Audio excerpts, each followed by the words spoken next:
conflict plans for Tigray soldiers. Successfully demobilizing and reintegrating rebels could help Ethiopia. Ethiopia's peace may depend on post-conflict plans for Tigray soldiers.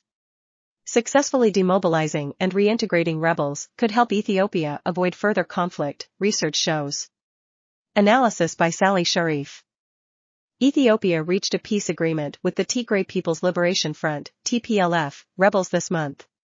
The November 2 deal follows 2 years of fighting that killed about 500,000 people and displaced 3 million from Tigray, a region in northern Ethiopia. Article 6 of the agreement lays out the terms for disarmament, demobilization and reintegration of the TPLF combatants. But these types of programs fail almost half the time.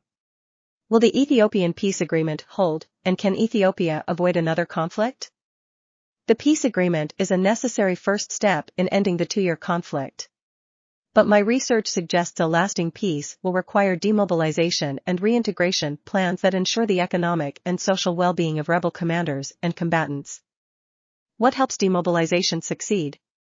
Disarming, demobilizing and reintegrating rebels, DDR, is one of the most important factors for post-conflict peace. But the Ethiopian Accord only pays lip service to DDR. Article 6 lays out a stringent timeline for disarming the rebels within 30 days, without a specific demobilization plan or program to reintegrate fighters into society. And the accord recognizes that Ethiopia has only one defense force. There is no plan for security sector changes, and TPLF fighters will not be incorporated into the country's armed forces. Article 6 also specifies that the program will be designed and implemented according to Ethiopia's constitution, without any international support. What happens to rebel fighters is one of the most expensive post-conflict interventions, and the stakes are high when it comes to reconciling rebels with civilians and promoting long-term peace. Since this approach began in the 1980s, 73 DDR programs have been implemented across the world. My research shows that these programs fail almost 50% of the time, with rebels rearming to continue the fight. How Ethiopia tackled previous disarmament attempts. Ethiopia has already managed 2 demobilization programs, from 1991 to 1995 and 2000 to 2005. The first program targeted the Derg regime's soldiers after rebel victory and was a partial success. Peace failed for a short period when the Oromo Liberation Front, OLF, withdrew from the transitional government in 1992 and rearmed. Some of the Derg soldiers assembled in demobilization camps became unhappy with the reintegration program and also joined OLF. The rebellion was soon crushed and OLF combatants were sent to demobilization camps. Following this episode, Ethiopia successfully demobilized over 500,000 combatants. The first program provided veterans with temporary financial support, as well as skills training, formal education, land and job opportunities, costing a total of about $196 million. Due to lack of funds, the Ethiopian government depended on donor support to reintegrate the 500,000 fighters. A World Bank survey found that ex-combatants were socially accepted into civilian communities and were not poorer than the general rural population. The second DDR program targeted 148,000 Ethiopian army soldiers after the war with Eritrea.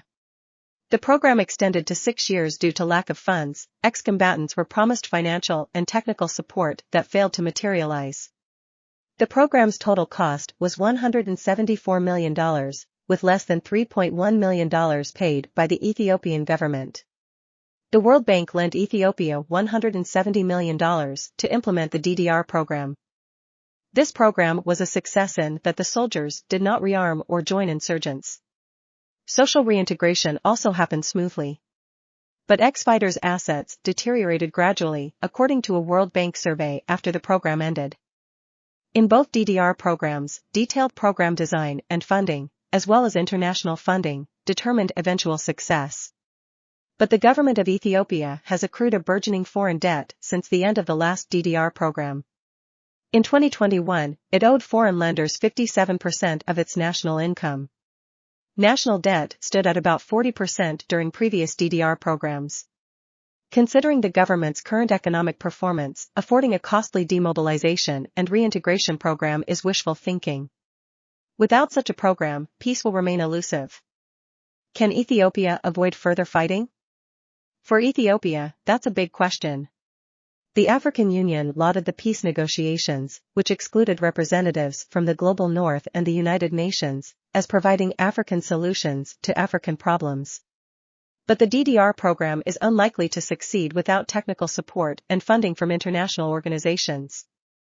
Successful DDR programs, the research shows, require a plan of action with a detailed timeline, secure funding and technical support for reintegration of rebel forces.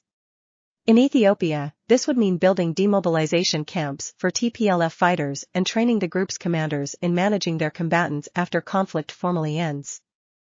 Typically, the standard UN practice for ensuring rebels do not rearm involves breaking the rebel wartime command and control structure after disarmament.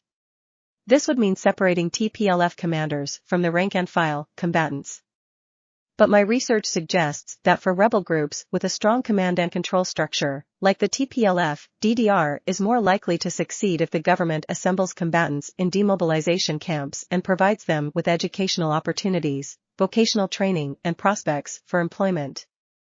This temporary period during which active combatants are assigned to camps for processing, discharging and disarmament is called cantonment. The TPLF has deep roots among the 7 million Tigrayans. Some TPLF commanders are former high-ranking Ethiopian military officers or political leaders who once held top positions in the federal government. Sidelining them from the demobilization and reintegration program is likely to create adverse incentives for rearmament. My recent work shows that the bonds formed among combatants during war can be essential for successful rebel reintegration. Mid-level commanders, responsible for shaping wartime social bonds among combatants, are essential for allocating ex-combatant roles and redefining rebel-civilian relations. For the November peace deal to hold, the Ethiopian government is most likely to succeed if it trains rebel commanders in peacebuilding. These efforts would include ensuring combatants' security during cantonment through cooperation with the Ethiopian armed forces, providing economic opportunities, and starting reconciliation programs with civilians and victims of conflict. Professors, check out TMC's ever-expanding list of classroom topic guides. Sally Sharif, at Sally_Sharif1, is the Simons Foundation Canada postdoctoral fellow at Simon Fraser University. She holds a PhD in political science from the City University of New York,